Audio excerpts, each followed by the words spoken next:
Assalamualaikum warahmatullahi wabarakatuh. Perkenalkan, saya Puji Rahayu, saya dari mahasiswi PPG Prajabatan gelombang 2 UNS. Ya, di sini saya akan menjelaskan mengenai materi sejarah masuknya Islam di Nusantara, yang mana meliputi 2 sub. Yang pertama yaitu mengenai teori masuknya Islam.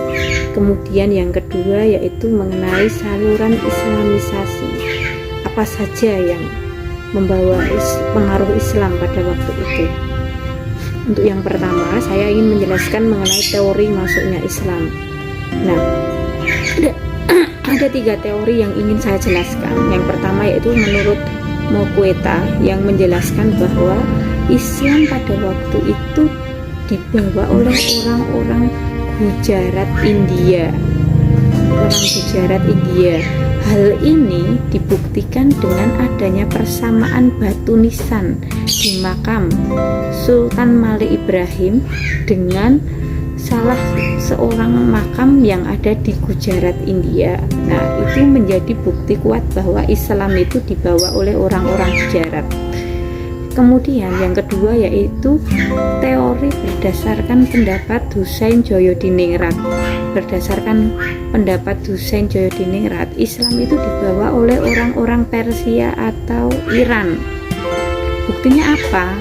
Nah, pada waktu itu buktinya yaitu adanya persamaan budaya, yang itu budaya Tabot yang ada di Pariaman, Sumatera Barat, itu dengan budaya yang ada di Persia, yaitu peringatan 10 Muharram di sana.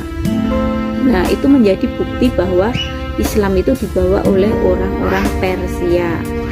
Kemudian yang ketiga yaitu teori menurut Buya Hamka. Menurut Buya Hamka sendiri, Islam itu dibawa oleh orang-orang Arab atau Mesir pada waktu itu.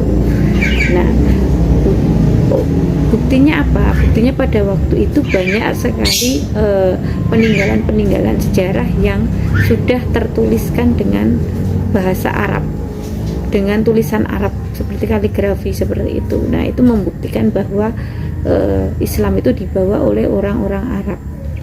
Nah, itu 3 teori yang menjelaskan mengenai masuknya agama Islam di Nusantara.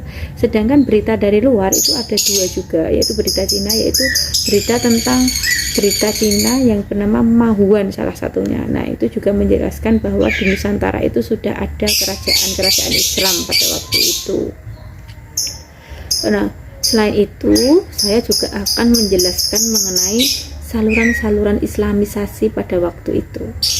Sebenarnya Islam itu disebarkan melalui apa? Kok bisa semua kalangan masyarakat memeluk agama Islam? Yaitu ada medianya, ada saluran islamisasinya waktu itu. Yang pertama yaitu melalui saluran pendidikan. Nah, pada waktu itu banyak didirikan pesantren-pesantren. Nah, disitulah kemudian banyak santri, banyak masyarakat yang belajar agama Islam di situ, dan akhirnya memberikan pengaruh yang besar terhadap penyebaran agama Islam itu sendiri. Kemudian saluran yang kedua yaitu melalui pernikahan. Pada waktu itu banyak sekali putri-putri raja di Nusantara itu yang dinikahkan dengan para pedagang-pedagang kaya dari Arab misalnya itu. Nah, kemudian mereka menikah dan sang perempuan ini menganut agama Islam. Nah, akhirnya banyaklah masyarakat yang keturunan agama Islam. Kemudian yang ketiga yaitu melalui media kesenian. Nah, pada waktu itu kesenian wayang itu merupakan salah satu kesenian yang menjadi media penyebaran agama Islam. Di antaranya yang menggunakan media itu yaitu para wali songo. Pada waktu itu wayang itu dijadikan sebagai media untuk menyebarkan agama Islam. Tuh. Selain wayang juga ada suluk, ada tembang dan sebagainya. Itu juga menjadi salah satu media penyebaran agama Islam pada waktu itu. Nah, kemudian apalagi yang menyebabkan Islam itu gampang diterima oleh masyarakat?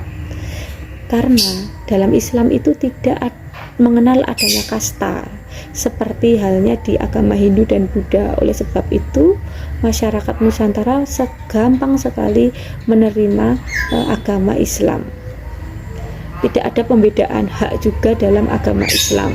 Jadi masyarakat lebih bisa menerima agama tersebut masuk ke Nusantara. Nah, itu mungkin baru beberapa media saluran agama Islam. Nah, yang pada waktu itu dijadikan sebagai alat untuk proses islamisasi di Nusantara. Kemudian tokoh yang paling berperan pada waktu itu, pada awal penyebaran agama Islam, yaitu para wali songo. Nah, itu 9 wali yang mana mereka menyebarkan agama Islam itu di berbagai daerah yang berbeda, tetapi semuanya hampir berada di wilayah Pantura atau pantai utara Jawa. Hal ini dibuktikan dengan makam-makam mereka yang semuanya berada di deretan pantai utara Jawa, mulai dari Demak sampai Surabaya. Dan ada satu wali yang berpisah sendiri, yaitu Wali Sunan Gunung Jati yang berada di daerah Cirebon. Untuk mempelajari Sunan Wali Songo mungkin lebih lanjut bisa dibahas di kajian berikutnya nanti. Saya kira cukup sekian penjelasan saya mengenai sejarah masuknya Islam. Wassalamualaikum warahmatullahi wabarakatuh.